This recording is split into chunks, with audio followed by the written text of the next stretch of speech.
Variable का data type कैसे check करना है। यूजिंग टाइप क्लास हम उस किसी वेरिएबल का डेटा टाइप चेक करते हैं हम। और किसी भी लिस्ट कैसे बनाना होता है, str कैसे बनाना होता है, टपल कैसे बनाना होता है, इंट कैसे किसी वेरिएबल के अंदर इंट कैसे वैल्यू स्टोर करवाते हैं। तो ये सारी चीज़ें हमने देखा। अब हमारे पास रहता है mapping and set and Boolean. हमारे पास 3 डेटा टाइप्स बचते हैं जो कि हमने पढ़ना था। मैपिंग क्या होता है? मैपिंग जैसे मैंने बताया, मैपिंग आपने सुना होगा डिक्शनरी के बारे में। डिक्शनरी जो होती है उसी को हम मैपिंग बोलते हैं, जिसके अंदर हम वैल्यू को की एंड वैल्यू के अंदर स्टोर करते हैं। अगर आप इसको समझना है, मैपिंग या डिक्शनरी को समझना है, तो सबसे पहले आपको पता होना चाहिए एक्सेल के फॉर्मेट के अंदर जो डेटा आप स्टोर करते हो या सीएसवी के फॉर्मेट के अंदर, उसमें दो चीजें होती हैं। एक तो आपके पास होता है कॉलम, दूसरा होता है रो। क्या होता है? एक होता है कॉलम, दूसरी होती है रो।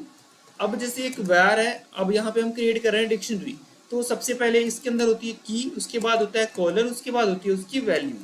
ठीक है। अब आपके पास की एक हो सकती है, एक से ज्यादा भी हो सकती है, क्योंकि अगर एक्सेल से आप रिलेट, एक्सेल के अंदर कॉलम एक हो सकता है, ज्यादा भी हो सकता है। अब रोज भी आपके पास एक हो सकती है, आपके पास मल्टीपल रोज हो सकती हैं, तो वैल्यू भी ज्यादा हो सकती है। ठीक है। तो हम अगर मैपिंग क्रिएट कर रहे हैं यानी डिक्शनरी क्रिएट कर रहे हैं, तो हमारे पास सबसे पहले हम अपना स्टार्ट करेंगे, कर्ली ब्रैकेट यूज करेंगे हम। उसके अंदर की होती है, फिर कॉलन होता है, फिर उसकी वैल्यूज होती हैं। एक्सेल से रिलेट करके समझ सकते हो, ज्यादा समझ में आएगा। जो एक्सेल के अंदर कॉलम होता है वही आपकी डिक्शनरी या मैपिंग के अंदर की होती है। एक्सेल के अंदर जो रोज होती हैं वही आपकी डिक्शनरी के अंदर वैल्यूज होती हैं। ठीक है।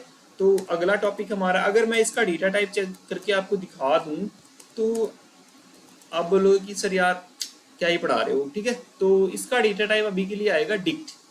क्या आएगा? डिक्ट। हमें इसका डेटा टाइप मिलेगा डिक्ट। जैसा कि यार पता ही है मेरा सिस्टम थोड़ा स्लो है, तो इस वजह से अभी के लिए माफी। यहाँ पे आप देख सकते हो आपको आउटपुट मिला क्लास डिक्ट। इसके बाद हमने दूसरा पढ़ना है सेट। सेट बेसिकली क्या है? सेट भी एक तरह का डेटा टाइप है जो कर्ली ब्रैकेट के अंदर ही स्टोर करते हैं हम। अब यहाँ पे एक सिमिलैरिटी दिखेगी कि टपल के अंदर भी सेम वैल्यू स्टोर की, हमने लिस्ट के अंदर भी सेम वैल्यू स्टोर की, हमने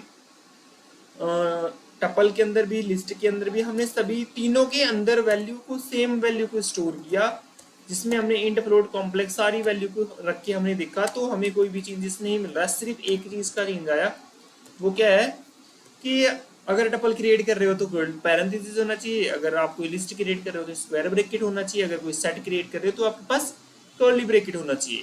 कर्ली ब्रैकेट अगर लगा रहे हो तो इसका मतलब ये नहीं कि वो डिक्शनरी बनेगी, वो सेट बनेगा। कब? जब आपके पास वैल्यू सीक्वेंस में होगी। अगर वैल्यू की एंड वैल्यूज के अंदर है तो वो, अगर वैल्यू पेयर में यानी की एंड वैल्यू के पेयर में है तो वो आपकी डिक्शनरी होती है, अगर वो सीक्वेंस में है तो वो आपका सेट होता है। अभी जो हमें इसका डेटा टाइप मिलेगा वो हमें सेट मिलेगा। ठीक है। इसके बाद जो हमारा लास्ट वाला डेटा टाइप रहता है वो हमारे पास रहता है, जैसे मैं आपको एक वेरिएबल बना के दिखा रहा हूँ var3, जिसके अंदर मैंने स्टोर किया ट्रू। अब अगर आपके पास जो वैल्यू ट्रू या फॉल्स के अंदर है, किसमें है? ट्रू या फॉल्स, बट आपको ध्यान रखना है ट्रू का टी कैपिटल होना चाहिए और फॉल्स का एफ कैपिटल होना चाहिए, तो वो आपका एक डेटा टाइप होगा जिसका नाम होगा बूल। इसको हम बूलियन बोलते हैं, उसका डेटा टाइप होता है बूल। ठीक है। तो इस वीडियो में हमने यही कवर करना था कि जो हमारे रेस्टोरेंट डेटा टाइप्स बचे थे वो बताना था हमें।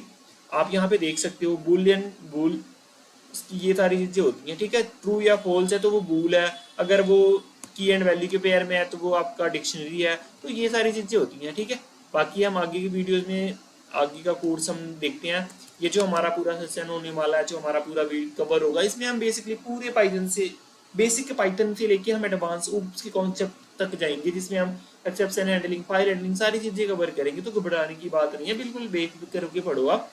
बाकी तो मैं हूँ पढ़ा रहा हूँ। अगर वीडियो अच्छी लगे तो लाइक जरूर करना। Thank you so much.